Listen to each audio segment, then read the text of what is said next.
Good evening, ladies and gentlemen. Today I have given me a task to introduce someone who doesn't need any introduction. I don't know where to begin from. Still, I'll give it a try. We all love cricket. We all love our batsman's ability to strike the ball, the sweetness of the timing, the determination, the courage, the discipline, and the temperament. Is that all? Selecting the best and the bravest, forming a band of brothers, toiling through the endless sessions of perfecting the game, planning and strategizing in the war room.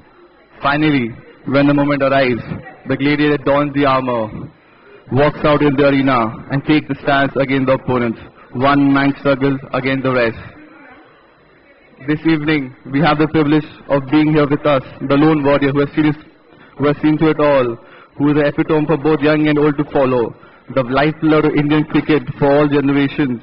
He has scored 16 centuries in the test matches and 22 in ODIs. He was the third person in history to cross the 10,000 runs after Sachin Tendulkar and Inter Mahmud Hulk. He is one of the 4 players in the world to achieve the treble of 10,000 runs, 100 wickets and 100 catches in ODI. The others being Sachin Tendulkar, Kallis and Sana Jayasuriya. Stars will come and go, but after the dust settles, we can look back in retrospect and we'll find that this man deserves to go down in the annals of cricketing history as one of the 2 leaders who pulled his team along with unparalleled leadership skills, his emotions and instinct, and got a team to win. He has been honored with Padma Shri, one of the highest civilian honors in India.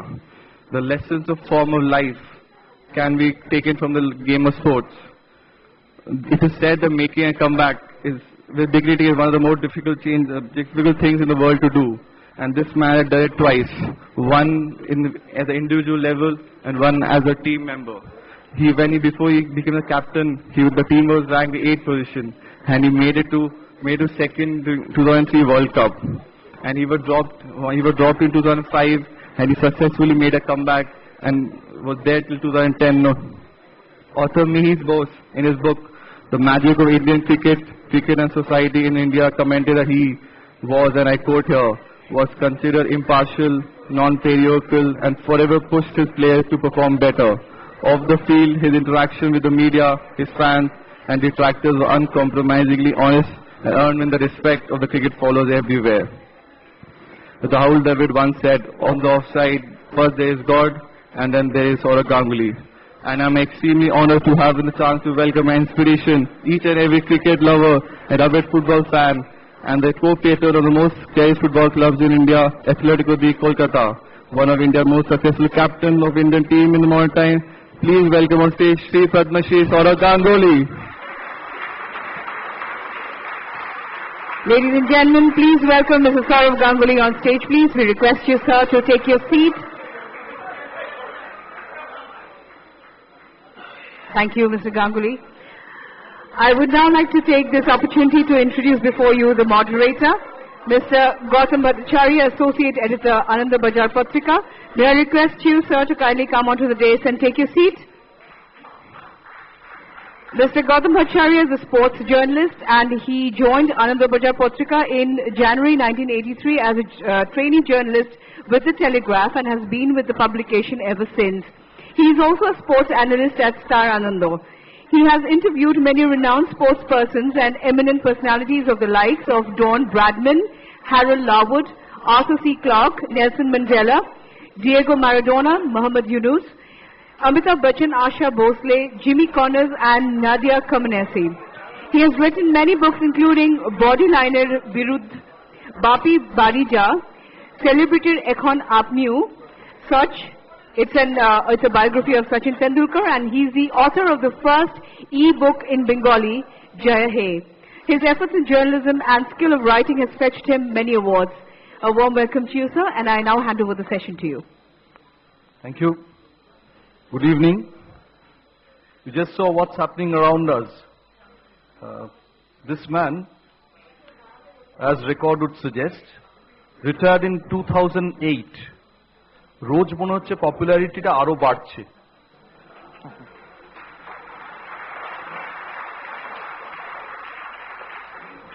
As you know, today's motion, turning setbacks into comebacks. if Greg Chappell is called Guru Greg, he surely is a comeback guru.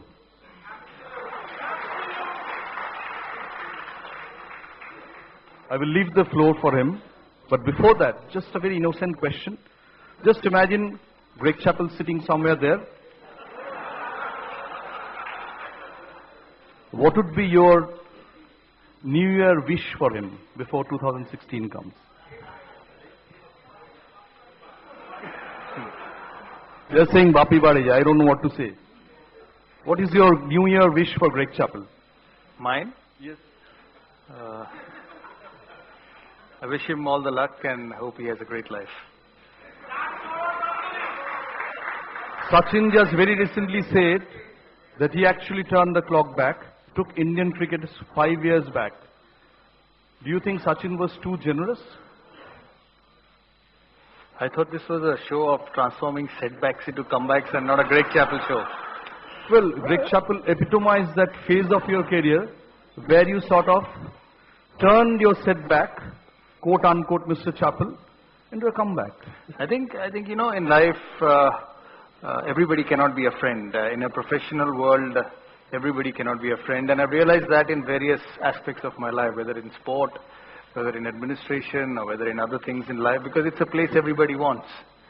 So there will be issues. I think there will be instances like Greg Chappell, Tendulkar, talking about him. But I think in life it's important that you create a professional atmosphere for yourself and be mature enough to find a way to deal with it. So I've looked at it in that way, because nobody in the world, never ever will everybody in the world like you. If you lead a life, 50% will like you, 50% won't like you. So you have to deal with the remaining 50%. That's a very, very sober answer. It's a Rahul Dravid kind of an answer. If it was Rahul Dravid, you would have said, no, Greg is a great friend. That's the truth. Anyway, now it's over to the comeback guru. Thank you so much, everyone, and I thank GIS University, INFOCOM, and Anand Bazar Patrika for inviting me here, for giving me an opportunity to be in front of all of you and talk about life. I've done this a few times in the last 4 or 5 years, and when I walked in, I saw today. I would rather say today morning, and I was going past my home, and I saw a big hoarding of GIS conference session, and I was not aware of the topic which I had to speak on, and I read transforming setbacks into comebacks. Now, as I walked past the lane and went onto the main road, and I was thinking that, Jesus, every time I get to talk about this, I had a lot of successes and a few setbacks as well. So hopefully someday somebody will be asking me to talk about successes rather than setbacks. Anyways, once again, thanks for giving me an opportunity to be here among all of you. I see a packed house in this lovely hotel. Most of you are CEOs and people from the corporate world whose life is a little bit different from ours, a little bit, because I know in life when you want to achieve certain things, when you want to achieve success, when you're at the top for a long period of time, the issues you more or less face are the same.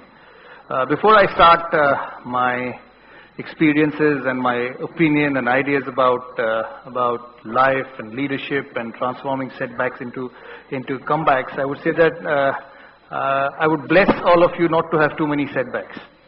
That's very important in life, because if you have too many setbacks, by the time you convert them into comebacks, your hair will grow grey and you lose a lot of hair and you might lose your job as well. So before I start talking about it, sports is such a platform in life which teaches you everything. Today, where I am, for whatever reasons, other than being a successful athlete, other than being a successful sportsman, it has taught me a lot of things about how to go about in life. Because when you're a sportsman or an athlete, whether it's a football or a cricketer, we are lucky in India to play the game cricket, because obviously we get noticed and recognized and applauded a lot more than some other sport. Although I must say with 80K football is slowly getting there. And I cannot say football is bad, but as I said, in cricket you learn a lot of things. I first started playing when I was 15 year old, and I keep saying that my first trip to Australia was in 1991 as a member of the Indian side, and And every time I talk about it, I keep talking about this tour and this incidents in my life, because all of us become leaders at some stage of our life. I'm sure there are a lot of corporate CEOs. The gentleman on my left is a leader of one of the biggest vernacular dailies in Calcutta, one of the biggest groups here. So all of us are leaders at different stages of our life. But for me, someone who captained India for 6 years, what happened at the start of my career, or what influenced me at the start of my career, influenced my leadership career a lot. And I'm sure it happens to you as well, because you don't become CEOs, you don't become corporate leaders, you don't become captain of a national side or a captain of any other side in a year. You spend a lot of time in your career, you start from scratch, you go through the periods, and ultimately one day you become the boss and become the leader of a group. And my first trip to Australia in 1991 was a big lesson for me. I remember landing in Perth. India in those days was not a very great overseas traveler in terms of playing the game. They've improved a lot over the years, and that has happened because of consistent travel into those countries. But in those periods, you would travel once to Australia in 6 years, maybe 5 years, or maybe once in 10 years. So when I landed on the tour in Perth, I remember it was a long flight, because the flights in those days was not as good as they are now, or as frequent as they are now, to any other parts of the world, rather to all parts of the world. And I remember landing up in Perth in the Hyatt Hotel after a long flight, and I just came down from my room, and I was sitting in one corner of the hotel trying to get out my jet lag. It was late evening, it was about 7:30, and you couldn't get sleep. So I was sitting in one corner in the sofa, and suddenly one of my fellow mates walked out of the lift and saw me sitting in the corner. And he said, "Hi Sourav, can we have dinner?" He was a great player, and he was on his last few days of international cricket, and somebody who I had grown up watching, somebody who I had adored, and probably took the game because of him. And I said, "Yeah, absolutely fine, let's go." It was a big moment in my life, a big day in my life, my first trip with the national side at the age of 17, and being invited by one of the biggest names of Indian cricket for dinner. So as we walked down the Perth city, and I'm sure some of you must have seen the Perth city. It's a very quiet city, a windy city, and we were walking down those lovely pavements looking for a restaurant. And we entered a Chinese restaurant, and I still remember that walk, because right throughout that walk, I didn't even utter a word. I was just so starstruck watching the great man. And we entered a Chinese restaurant. He ordered food, I accepted. That's what happens when you're young. And we kept eating. And as we kept eating, he started talking about the trip, saying how hard it'll be. Australia was hard those days. Even it's tough now with the pace and the bounce and the pitches, how difficult it would be. And quietly, as the discussion was going on, he slipped in a phrase which I remembered till the last day of my life, that you probably should not have been on this trip.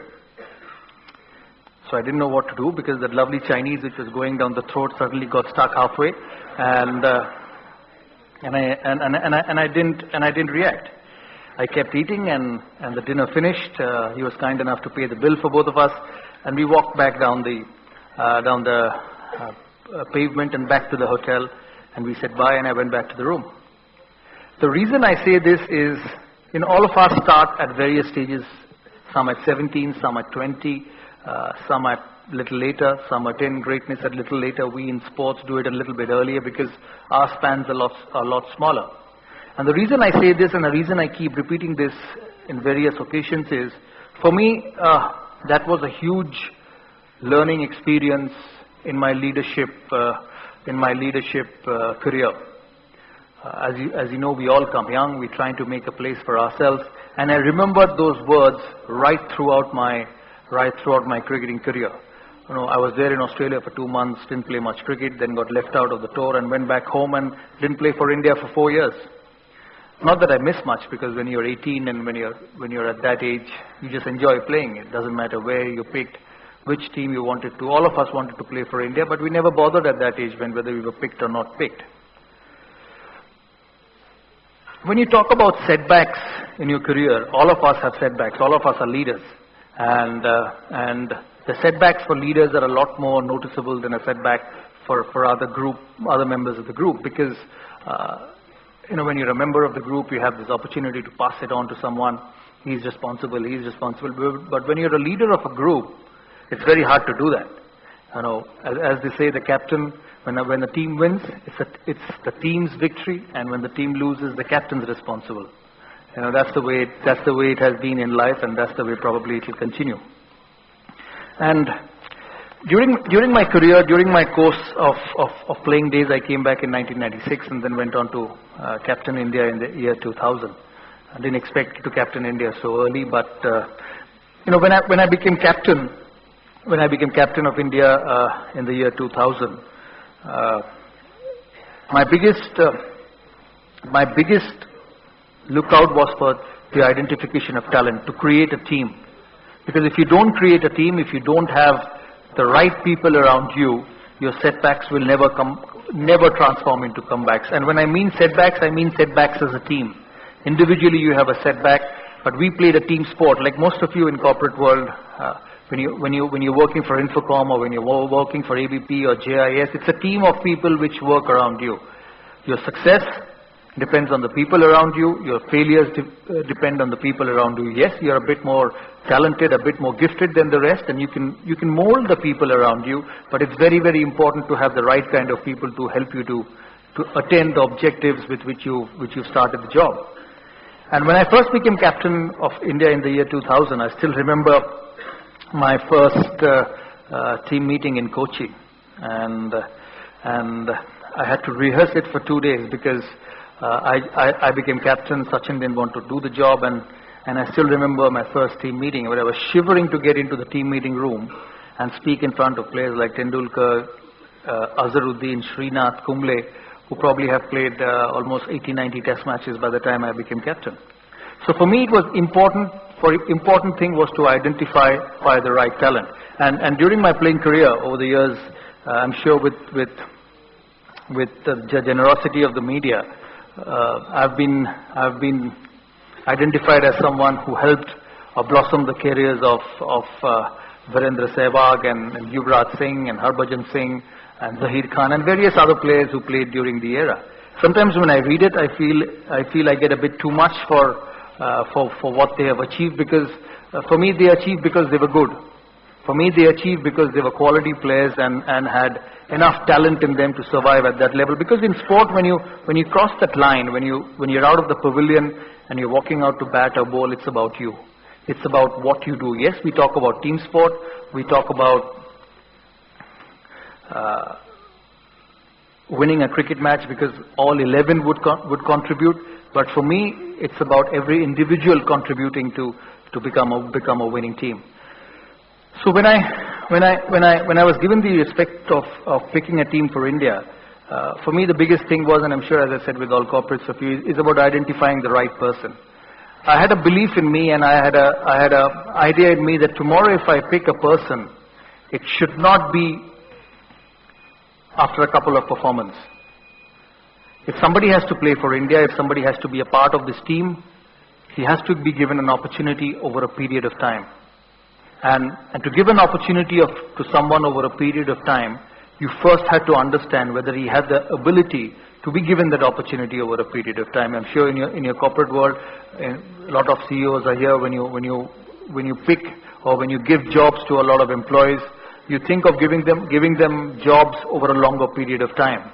You give them jobs thinking that when I see the balance sheet of my company at the end of the financial year, he will have a huge contribution to make it on the greener side rather than the red. It was similar in cricket, that you pick the right kind of players because you believe that they would bat well, they would bowl well and win you cricket matches.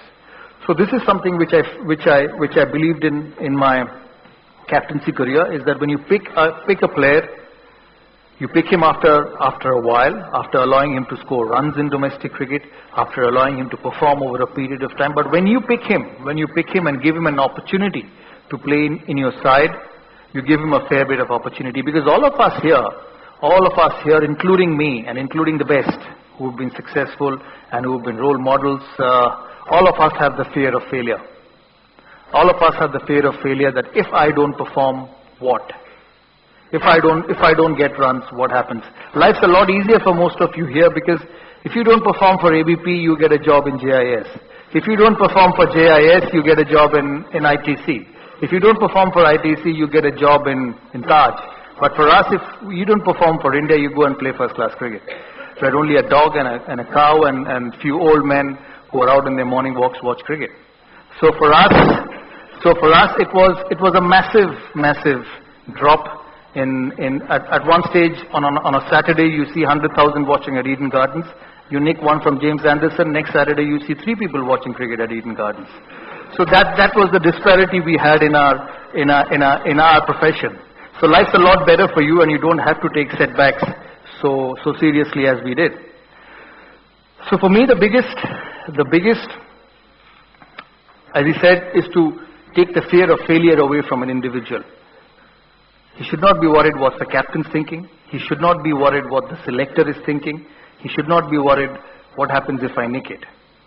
Because everyone will nick it. I have nicked it, Tendulkar nicked it, Dhoni nicked it, maybe 10 years down the line, Virat Kohli will keep nicking it.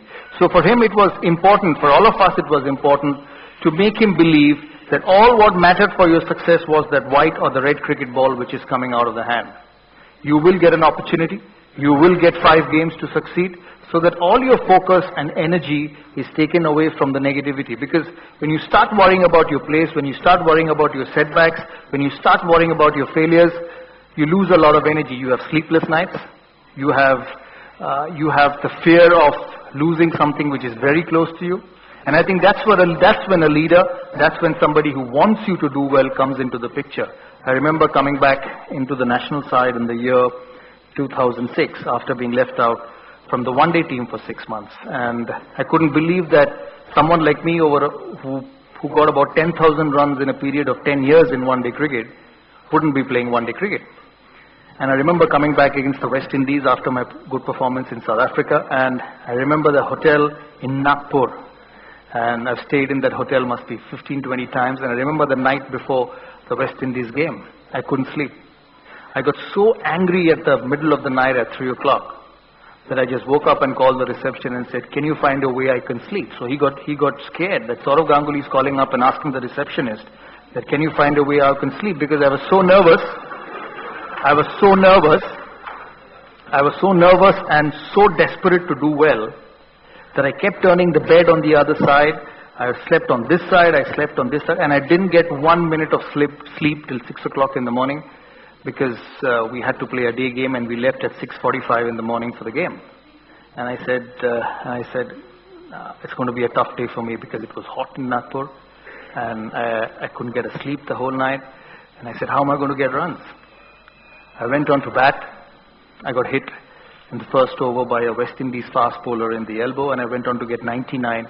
And as usual, I was so quick between the wickets that I got run out. And the reason I say this is because, this is the anxiety we all go through. This is the pressures we all go through in life because we all want to succeed. There's no one in this room, including my security guy who's always 15 minutes late where I turn up. Nobody wants to fail. Nobody wants to fail. And you're nervous, you're tensed, you don't sleep because you want to do well. And that's when leadership qualities come in, that you create an environment for that young man who's going to start his career, or for a young man who's going to come back in his career, that you create that environment that, listen, you got to be peaceful up here, you got to be calm inside, because he's going to go and bat out for you. He's going to go and do the job for you. Because of his performance, you will be a successful captain or a team. So for me, the biggest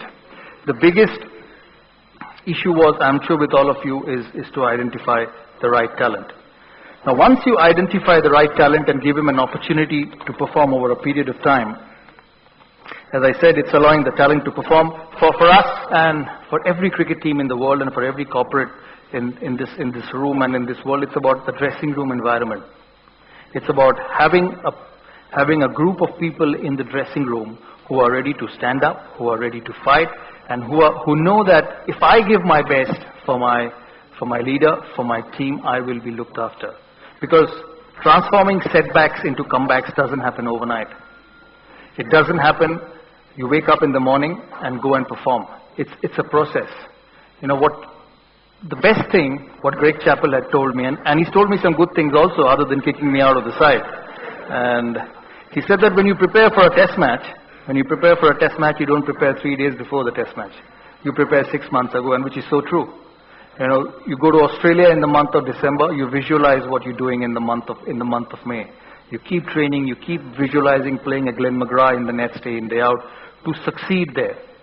You know, the other day when there was an interview of Virat Kohli in the newspaper where he said that, and it works for all of our players, is that how do you transform your practice session of 20-25 minutes or max 1 hour in the nets to a 6-hour or a 12-hour innings like Rahul Dravid, who would just keep batting and batting and batting. No batsman in the world practices for 12 hours in the nets. So how do you develop that ability? How do you develop that talent in you to bat for 12 hours? It's about visualization.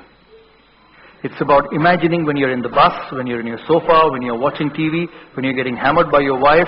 It's about visualizing, you know, how you bat. And that's one of the best things of keeping away from your wife. When she keeps hammering you, you think about playing that cover drive. So that's another way you keep visualizing and keep learning better. So for me, the dressing room environment was very, very, very, very important, because when a young entrepreneur or when a young player comes into the dressing room, and it happened to me as it happened in Australia, it has happened to young players. They see a Tendulkar sitting in one corner, they see a Dravid sitting in one corner, they see a Virendra Sehwag sitting in one corner, or a Harbhajan Singh sitting in one corner, and then there's the Yuvraj Singhs as well. So when a young player walks in, they keep looking around. They keep looking around what's going on in the dressing room. Word of action has a lot more effect than the word of mouth. And as a leader, you had to create a dressing room where everyone would be treated alike. Imagine treating Tendulkar as the same as Dinesh Mongia, or imagine treating Tendulkar as the same as Dinesh Karthik. You did not do it openly, but you quietly had a message with him. Listen, that if you perform, you will be well respected in the side as much as the great man who sits in another corner. Because when you have a pool of people even in your corporate world, when you have a pool of individuals trying to do a job, they're all different. Their behaviors are all different.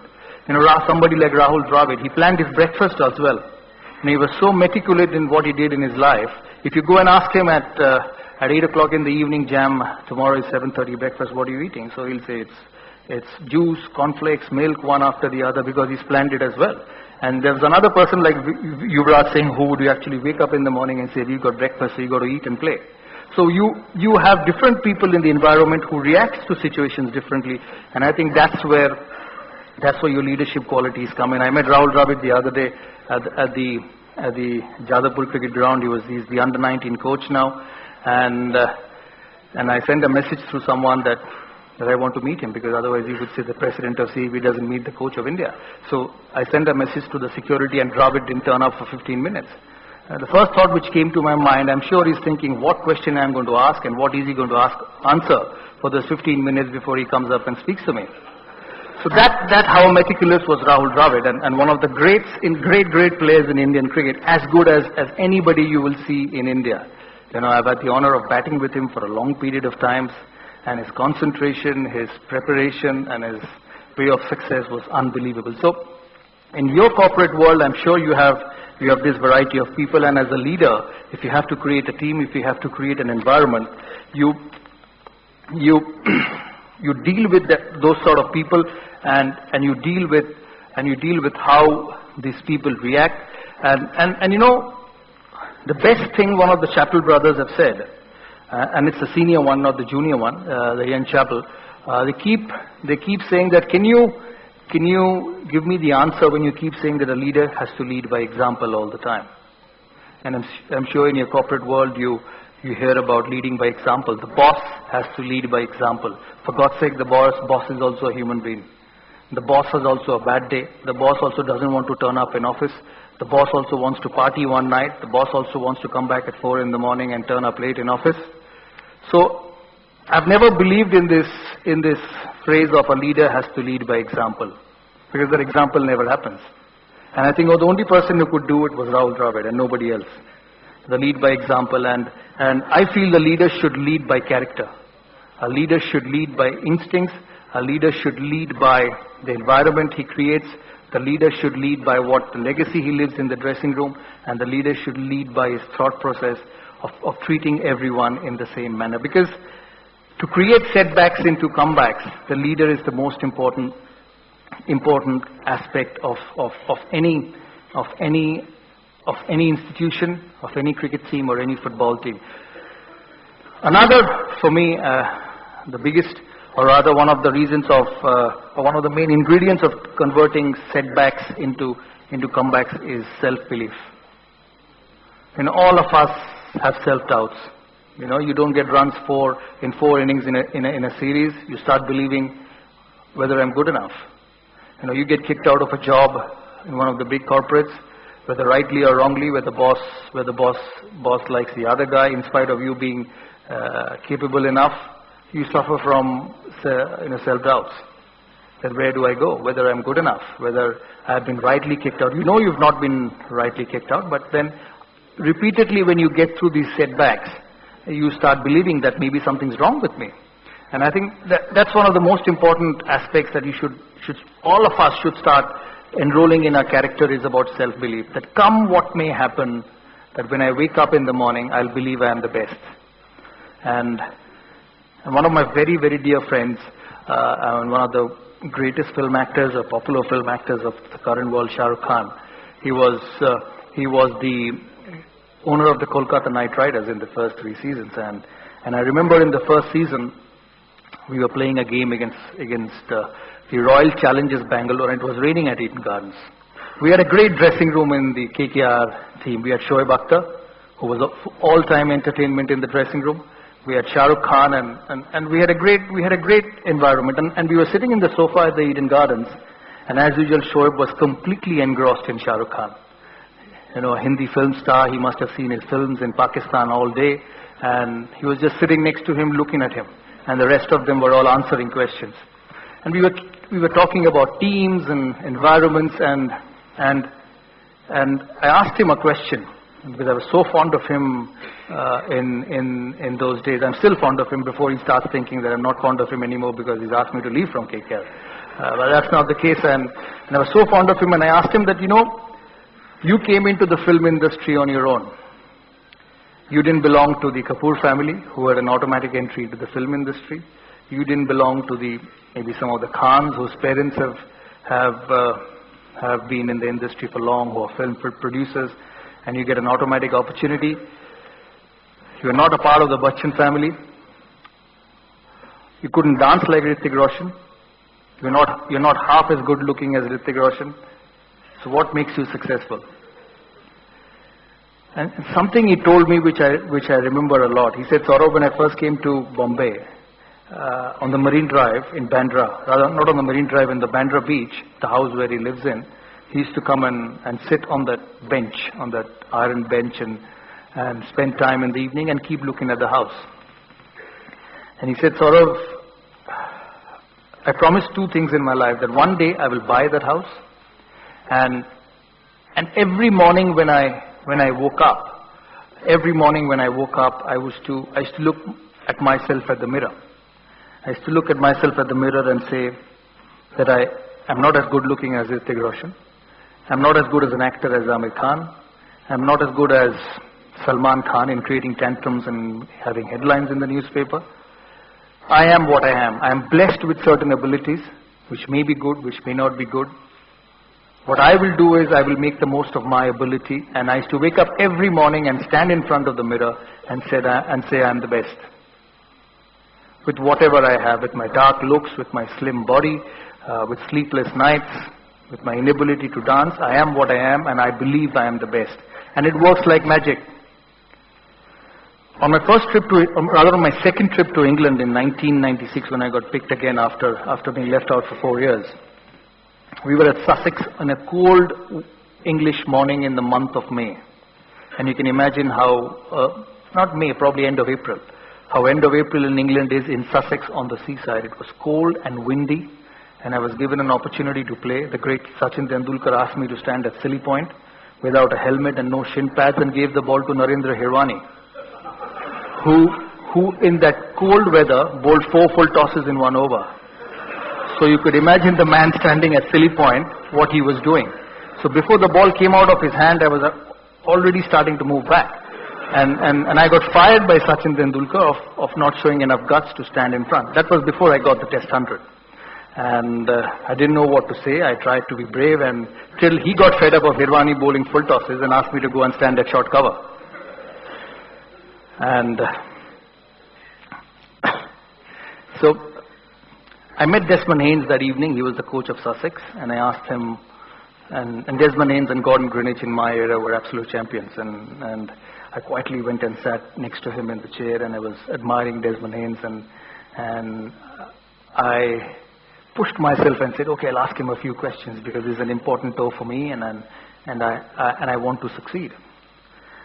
So I went up to him and said, sir, can I ask you a question? He said, yeah, with this typical West Indian accent, and I said that, you know, I'm picked on this trip. I want to do well. What do you think is the biggest recipe of doing well, or biggest ingredients of doing well? He said, that's a whole lot of issue, but firstly you've got to bat well. I said, I know that, yes, I've got to get some runs, otherwise I won't be picked again. And he said, the most important thing what you must do is that never think that you will get out. And I was listening to him very engrossly, and I said that how difficult is that, not to think that I'm going to get out, because the last time I took guard against Paul Jarvis, the only thought in my mind was, hope I don't get out before 20. So how do I keep thinking that I don't get out? He said, Sourav, you know, I've played the best fast bowlers in the world. I've played Dennis Lillee, I've played Jeff Thompson, and he was a part of a team which had the best fast bowlers in that era. I've played Malcolm Marshall, I've played Imran Khan, I've played Kapil Dev. You know, every time I walked out to bat, there have been days when I felt good, there have been days when I didn't feel good, and there are days when I felt, when I stood against Dennis Lillee, that I will nick him to first slip. And invariably I've nicked him to first slip. And there are days when I walked out to bat and I said, no, the ball's going to hit the middle of the bat. I've scored more Test 100s on those particular days rather than the days when I started thinking that if I play Dennis Lillee, and I'm going to nick it to first slip. So what I am trying to say is that your life, your setbacks, your comebacks depends on how you think. Depends on what you think about yourself. Depends on how you prepare about yourself. Depends on how you visualize yourself, and how you have your pride in yourself that I have been given the job. I am going to have the cricket bat, because our life depended on one delivery. A good delivery from Jimmy Anderson, or a lazy shot to a delivery pitched up, you may not play Test cricket again. So it's about believing that whatever I do, whatever I put my time in it, whatever I put my heart and soul in it, I will go with the mindset that there's nobody better than me in this department for that particular day. And for me it works like magic. Because nobody in this world will be successful all the time. It's not possible. Sachin Tendulkar has played, how many? Must be more than 1,000 games for India till they asked him to stop. He could have gone on for another 400 maybe. He's got 100 international hundreds, which means that the remaining 900 games, he hasn't got runs. So among all of us, we will be unsuccessful. But it's about creating a mindset in you that the days where I'm unsuccessful, I wouldn't let the confidence drop. It's a must with cricketers. It's a must with corporate people. You get a second chance, we don't get a second chance. We cannot nick Jimmy Anderson and say, I was not ready, can I bat again? But you can do that. If you make a mess of your job, you can come back the next morning and fix it up. So it's about believing, it's about creating a calmness in you and saying that God has given me an ability, my boss has given me a job, and I'm ready for it, and I'm the best in it. Keep trying it for a few days, you'll see it works like magic. Another aspect of, I hope I'm not taking too much of your time. Now another aspect, and I'll quickly finish before he starts asking me questions and you asking me questions, otherwise I can go on for the whole evening. Another most important aspect in creating a team which will help you transform setbacks into comebacks is trust. That's the most important thing in a work culture. It is a rarity because everyone's trying to take your job, everyone's trying to be where you are. but it's about still passing out of that syndrome and creating an environment and trust. And the reason I say this, because in our job, in a leader, that was the most important thing, because we were the one in between the selector and the players. The players communicated with the captain, the selectors communicated with the captain, and the captain was either the villain or hero. We lived in a world, and I'm sure all of you live in a world where we get selected. All of you get selected, I've got selected, and it's inevitable that we will be rejected at some stage. It's a rule of life. You know, you pick 11 or 15 cricketers out of 20,000 playing, only 15 get picked and the remaining few thousands get rejected. That's the rule. That doesn't change with anyone, whether you go to school, whether you go to business, whether you go to a theater, or whether you're even choosing your girlfriend because somebody else likes him. So you have to go through this process of being selected. And as a leader, if you have to create a team which transforms setbacks into comebacks, it's about creating the trust. It's about making him believe that what I have told to my captain and what the selectors have told to my captain, in your case it's your boss, it's the same. And I had to deal with some absolute champions. And Anil Kumble was one of them, and Mr. Bhattacharya will agree, because he was traveling with the side a number of times, that I had that horrible job of asking him to sit out. Most number of times, because I felt Harbhajan Singh would probably deliver the job against me, because in India or in outside the subcontinent mostly, the roughs created outside the off stump, because the wickets are so good in the middle that you need those rough for an off spinner to use and get wickets. And Anil Kumble was someone who bowled straight into the stumps. We were in Hyderabad picking the team for the tour of Australia in 2003, a tour which I had really worked hard to be successful.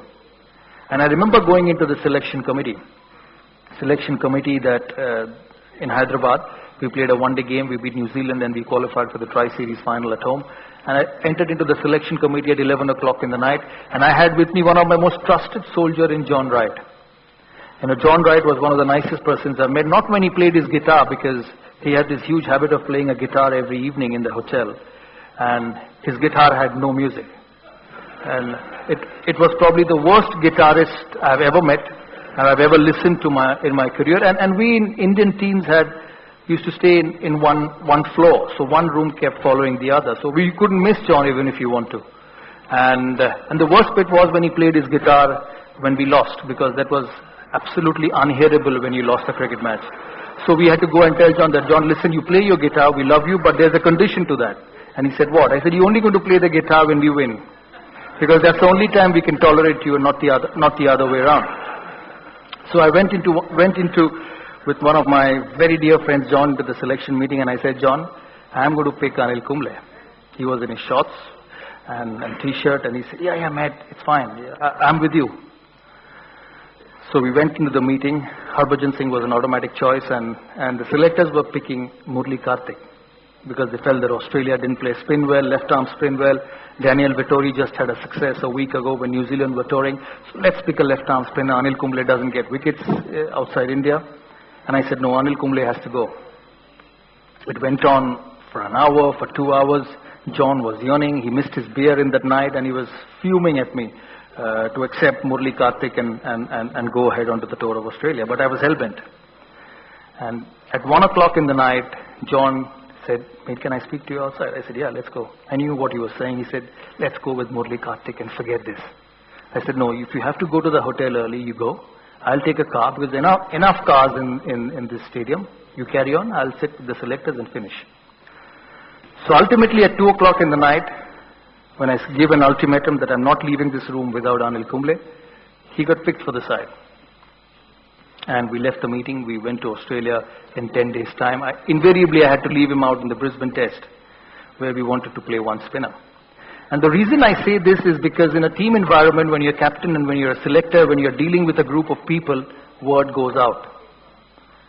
His selector, his chairman, who was from Karnataka, Syed Kirmani, must have passed on that message to Anil Kumble that, listen, we wouldn't have picked you, but it's your captain who's been there till 2 o'clock in the night, picking you in the squad and expecting you to do well. Anil Kumble, the selectors, I remember the selectors telling me at the end of the meeting that if Anil Kumble doesn't do well, and you know, Australia was always a tough tour. I remember this gentleman when I was captain of India. He had a great habit of asking me before every tough tour that, you know, when they came back, none of the captains have survived, and he's a friend. I remember going to Pakistan in Calcutta. He said, I want an interview. I said, yeah, great, come and have an interview. Before finishing, he said, you know, if you don't win in Pakistan, captains don't survive. I said, thank you. In Australia, he asked me the same thing. You know, Australia is a tough place with pace and bounds. Indian captains don't win. If you don't win, you don't survive. I said, yeah, I'm aware of that. You don't keep reminding me all the time. So the selectors told me the same thing, that listen, if Anil Kumble doesn't pick wickets and your team doesn't do well, your spinners don't pick wickets, we'll have a new captain by the time you come back. I said, fair enough. And trust me, with God's grace, we had the best ever Australian trip in the history of Indian cricket in Australia. And Anil Kumble finished that season with 75 wickets as the highest wicket taker in the ICC cricket calendar. And the reason I say this is because, you know, he was a champion and he was going through a phase of his career where he wasn't picking wickets, he was not as good, because when you play for 20 years, you don't pick wickets all the time. When you are a CEO of an ITC for 20 years, you don't deliver profits every year. That's a part of a setback. So it's at that time you don't ask him to leave. You know, you believe in him, you give him that extra yard saying that, no, I believe in you, and you are someone who will deliver for me. And that's how you create a team, that's how you create a trust. And I remember on the last day of the Sydney Test match, and Harbhajan Singh was injured, and it was Murli Karthik and Anil Kumble bowling. Invariably, Murli came in after the second Test match because Harbhajan got injured. You know, I went to the dressing room in the morning at Sydney Cricket Ground and I said to Anil, the pitch is turning. Murli is not bowling well. What do I do? He said, listen, you've got 90 overs for the day. Forget about the 45. You think about the other 45 from the other end. And you know, when you hear that from one of your teammates, one of your boys, you know, you feel that you have a team which wins. You have a team which will lose, but you have a team which is going to win most number of times. I told him, listen, Anil, that, I have to give you a break because your effort was as good as a fast bowler. He said, don't worry. If I need a break, I'll come to you. You think what you're going to do those 45 overs from the other end. And it was really, really heartening for me to hear that when one of your main bowlers turn up in the morning of the last day of the test series after 4 test matches, and he says that you worry about the other end, I'll look after 45 overs at this end. And when I say this, it's because I'm sure you'll have people in your group who are good, and it's your duty to keep them good. It's your duty to make them believe that they are good, because when the crunch time comes, when the tough time comes, he will stand up for you. And before I finish, I'm sure there'll be a lot of questions you want to ask.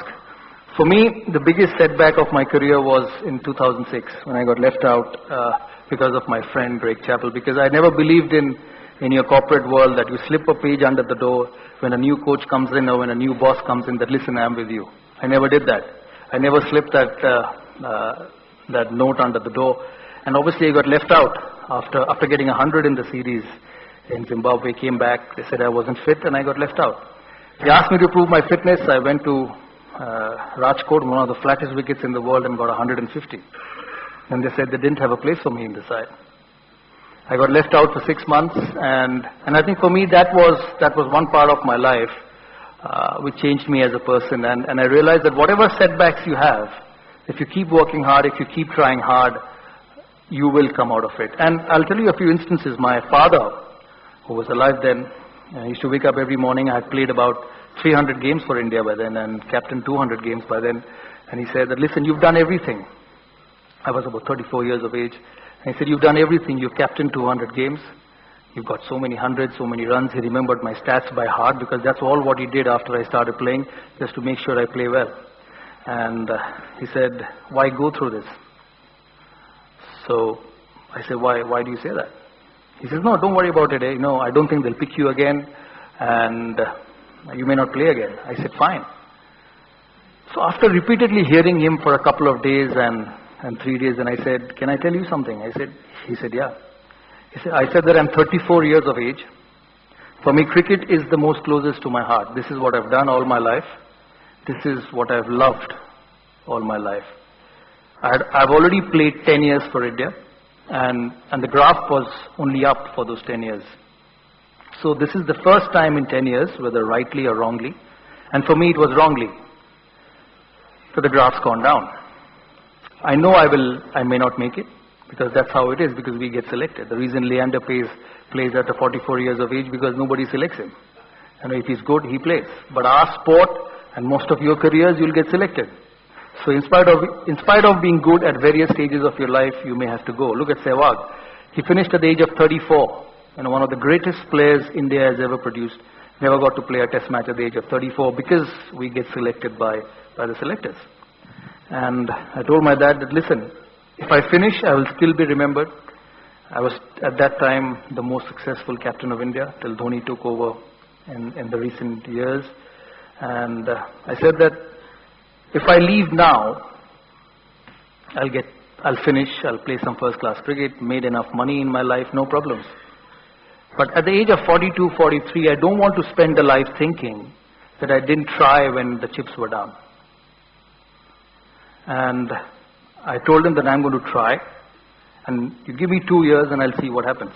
Because I knew Indian cricket a bit more than the others, being captain for over 6 years. I said, come an overseas tour, come a fast bowling team, there will be places available to be caught hold of. I remember one of my journalist friends, and you know the biggest affection and love I got from this city is unbelievable. From journalist friends, from the media, from the crowd, from the normal people. I would actually have friends calling me the night and say, listen, why do you want to go to South Africa? They will go to South Africa, Dale Steyn will kill them, and then when you come, three more slots will be open, and you'll get into one of them as a batsman. And I said, I look at it completely the other way. And if I get runs in South Africa, the selectors will believe that he's still good enough to play for next 3 years. I do not want to be a player who would get runs in India with the question mark of what happens if there's pace and bounce. So what I am trying to say is that in life, you'll have setbacks. If you don't try, if you don't give up, if you give up, you'll never have a comeback. So that's the crux of the matter. Not because it worked for me, and I'm sure it's going to work for everyone, that when your chips are down, don't let it go. Because you never know what's in store. And the biggest performances, I came back and got a double 100 against Pakistan in Bangalore on a green pitch. I never had a double 100 before that, and a test match double 100. And I never knew that 2 years down the line I would get a double 100 at Pakistan, at Bangalore, and my first ever test match 100 at Eden Gardens. And that was after I got dropped in 2006 and made a comeback later that year. So for me, and for all of you, the one and the single reason for transforming setbacks into comebacks is not to give it up. Be passionate about what you do. Be passionate about your job. Because all of us love our jobs. I love cricket. There are businessmen, there are writers, there are journalists, there are painters who love their job. If you love your job, you keep trying, those setbacks will convert into comebacks.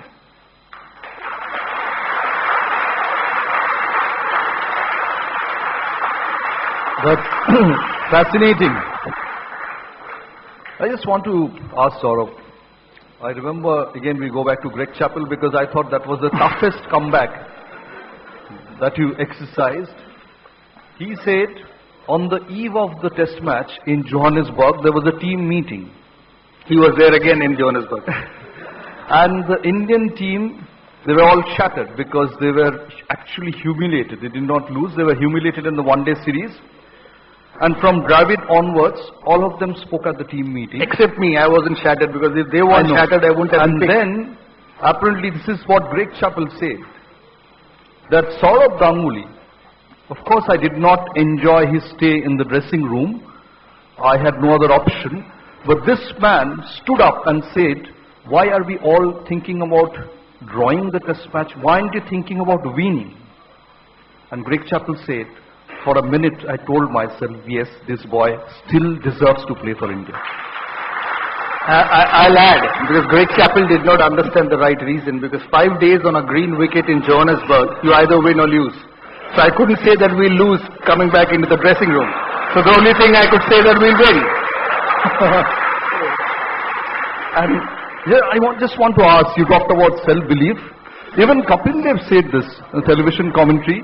He said, I can't imagine facing Dale Steyn on a green top where the dressing room is completely hostile, where the coach does not want me, where the captain has not actually said that he has welcomed you with open arms. And he said, as it is facing Dalestown on that wicket was hostile enough, and then you have a hostile dressing room waiting for you. But how did you handle that? Yeah, but that's Kapil Dev, isn't it? Who said Tendulkar should learn batting from Sehwag. Well, the entire world said that people should learn from Sehwag, from Tendulkar. So that's the way it is. You know, I handled it because I had no choice. You know, all of us in life have people who support us. You know, when you are a player, a selector might be kind on you, the association president might be kind on you, and you get an opportunity. Your boss may be kind on you, and you get an opportunity in life. And in that period of my life, and I'm sure it's with everyone, and I think it's a good thing which happens to everyone, that there are times in life when you feel there's nobody around you. It's you. You know, I remember coming back from the tour of Zimbabwe and I saw the inevitable written on the wall. You know, there are days when I felt bad. And ultimately I realized that, you know, when there's nobody around you and you start realize that it's about you, it's about living, it's about letting you go in a cage with a tiger and there's nobody to save you. You have to find a way to save yourself. Sometimes you get to know your ability. Sometimes you get to know how good you are in those situations. You know, Sachin Tendulkar told me once I came back that the last 3 years of your career was the best I've seen you bat. I said, boss, there have been times when I got 400s in 4 consecutive test matches, 900s in a season in one-day cricket, and how the hell you say that this is the best you've seen me bat? But maybe he's seen that. Maybe something which subconsciously, when you knew that in a forest you have to walk on your own, and you could be eaten by the tigers or bitten by the snake, you find a way to go. It happens. Your mind goes to a different level where you start feeling that it's me and the rest of the world. And I bet you your ability starts getting better in those situations. A lot of people see a bit of Ganguly in Virat Kohli. Do you think Kohli time has come when Kohli should also take over the one-day captaincy? It's too early to say it's not going to happen. He will take over at some stage. You're asking me the wrong questions. You've got cameras at the back. I can see Monideepa sitting at the back, right on the left, and she's going to make it a headline tomorrow morning in the newspaper. I thought I've come for GIS, University, INFOCOM, and you're asking me about Virat Kohli's captaincy. This is a very innocent question. I think both should captain for whatever time they want to. Okay, apparently you leave here just now. You leave for the airport and then you head to London. Now, whenever we think about Sourav Ganguly and London, we think about Sourav Ganguly and Lords. Yes. We think about the magical 100, and please excuse me, we also think about the NatWest, what happened at the gallery after the win. Yes.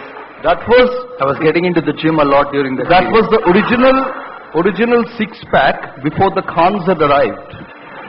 You know, the other day I made Ranveer Singh in an NDTV Coca-Cola school support my campaign, and I asked him, how do you stay fit? What about your six-packs? So he said that when it comes at the time of a big film, his film is releasing Bajirao Mastani, and he said that's when I start training and get my six-packs back, and when the film is not in the corner, I eat and get fat. So the reason I took off that shirt was because I started to develop six-packs because of that series. I thought as much. No, but what were you actually saying? Because there was a disadvantage to it. When I took off my shirt, you know, my mother is obsessed with those stones. I have almost every stone in my neck, and from that day I got more calls from astrologers saying that the green is not working, the red is going to work, the red is not going to work, the blue is going to work. So I had a lot of advantages after I took off my shirt. Unfortunately, there was no balcony microphone, unlike a stump microphone, so we could not hear what actually you were saying, but you were saying certain things. Don't tell me anybody in this hall does not know what I said. Lift your hands up and ask and say, who didn't know what I said? Come on. See, everybody knew what I said, and I'm not going to say that what I said. Well, Steve Waugh, you're another Australian friend. He said that the last time I met him, is Sourav endorsing a watch brand? I said, why do you ask that? He said, every time he was late for the toss, is he endorsing a watch? You know, everybody asked me that, and I became famous making Steve Waugh wait. And I became famous because he went on to win the series. If I would have lost that series, you know, all our friends here would have said he's one of the most ill-behaved captains of Indian cricket, drop him. So we won the series, so that became a trademark. That make Steve Waugh wait, you win test matches. And most number of times, I'm telling you, in the one-day matches, I forgot where my blazer was. Because Matthew Hayden was hitting Srinath so hard that I didn't know who to bowl with the new ball, whether it's Venkatesh Prasad or Srinath or Ajit Agarkar. Somebody told me Ajit Agarkar played more matches than anybody and gave more runs than anybody in world cricket. And I had him in my dressing room. So after time I was thinking, how do I solve this? So that's why when I got late trying to find my blazer, I was actually trying to get late because I couldn't find my blazer. Well, I told Steve actually that Sourav said that he was late because he couldn't find the blazer. And Steve said, how can you be late 9 times? 9 times he couldn't find the blazer. Okay. But the best thing was when we went back to Australia after Steve's last test match. He's somebody who I just idolized because he was gritty, he was tough, and he got runs in all conditions. So in spite of fighting with him, from deep inside my heart, I had a huge amount of respect with him. And the best thing he told me after that Brisbane test pre-match conference, he said, Sourav, can we speak for 5 minutes? I knew what was coming. I said, yeah, of course, Steve. Let's speak for 5 minutes. He said, can we be on the toss at the right time? I said, yes, I will. If you don't start writing columns of who I'm talking on my mobile phone. If you stop doing that, I'll be on the toss at the right time. We played well that series, and I made sure that I was at the toss at the right time. I made sure I got my blazer out at the right time to be on the toss at the right time. That's a good answer. Well, I'll just let you go. Few more questions. You were a rebel. I mean, Sourav Ganguly always... No, it's not true. They have created this rebel tag for me and made me so unpopular among people who matter. I mean, despite Rahul Dravid being your best buddy, somehow he was always from the establishment and you somehow took on the establishment. No, I never did. I never took on this. Anyway, now today you are Mr. Establishment. You are the CAB president. Still people take on me. Every day you'll read me in the newspaper that one selector has resigned. If you don't make him chairman, he will resign. If you ask him too many questions, he will resign. I've realized that an administrator that you have to take the brickbats as well. And in life, if you have something in your mind, you do it. Doesn't matter what people think around you. I've also realized that, and I'll ask him when I see him that, what would have happened if Sachin Tendulkar said to Indian Cricket Board that I don't play for India if I'm not captain anymore? So, I just want to know, I mean, you've just taken over more than about a month's time. One selection committee chairman has resigned, the other resigned apparently today, and one senior player wasn't picked. And the best bit is the one who resigned in the past wants to come back again. That's transforming setbacks into comebacks. Comebacks, absolutely. So I realized that I was not the reason. They were the reason of each other. Okay. And there are some questions from readers. There are two questions. One is, if this is from Sourav Paul, if we fall in a setback situation, please suggest a Bapi Badija way to come out of it. It's about preparation. As I said, all what I said for last 1 hour. Were you in the room or were you somewhere else?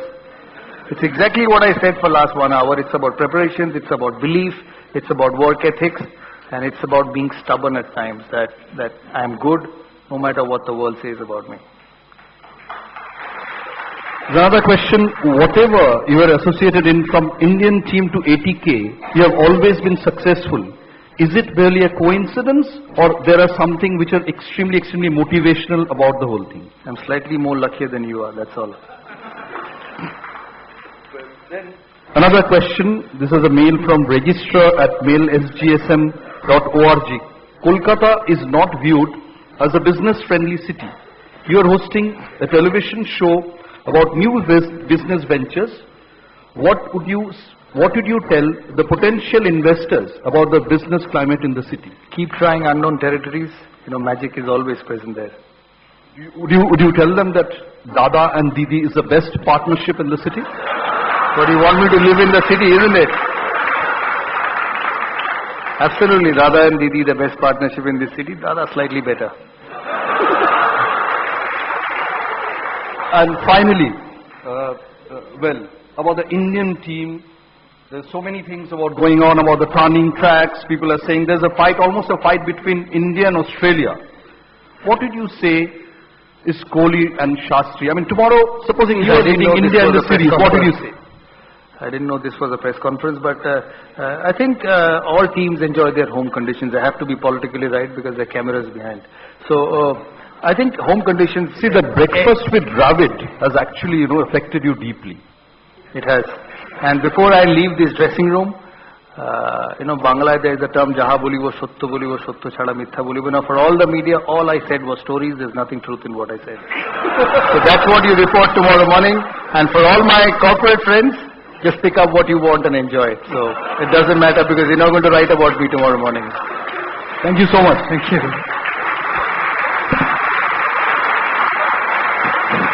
Thank you so much, Dada, for that very, very interesting and interactive session. We wish we could have heard more of you. Thank you very much. May I now request... Thank you so much for having me. It was a pleasure. Thank you, sir. May I now request Mr. D.D. Prakash, Managing Director and CEO, ABP Private Limited, and Chairman INFOCOM to kindly come onto the dais and present a memento to Mr. Sourav Ganguly. Thank you, sir. Thank you.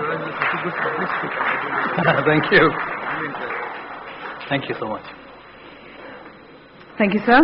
May I now request Mr. Simmerpreet Singh and Mr. Amrik Singh, both directors of the GIS Group Educational Initiatives, to kindly come forward and felicitate Mr. Sourav Ganguly.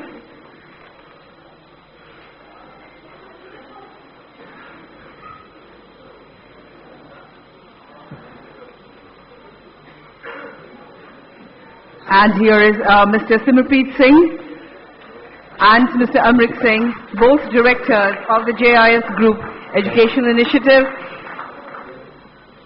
Thank you. Felicitating Mr. Sourav Ganguly.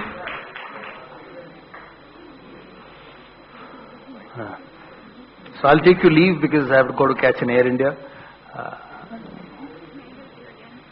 Thank you.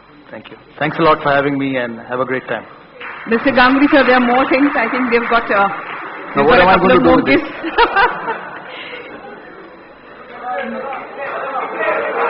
I don't fight all the time, so I don't need a sword, but thank you so much.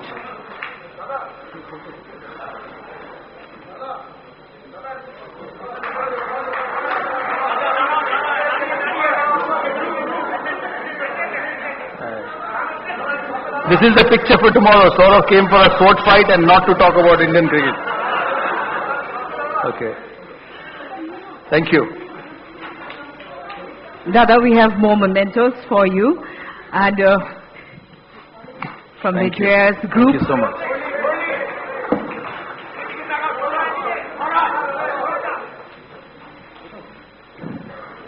Thank you. Thank you so much.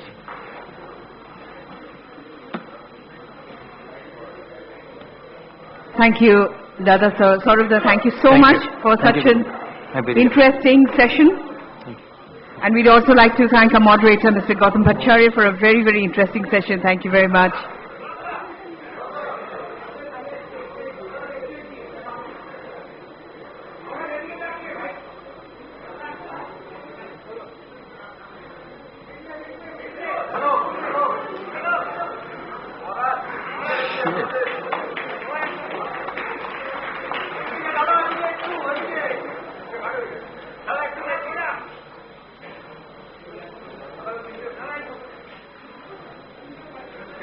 Thank you.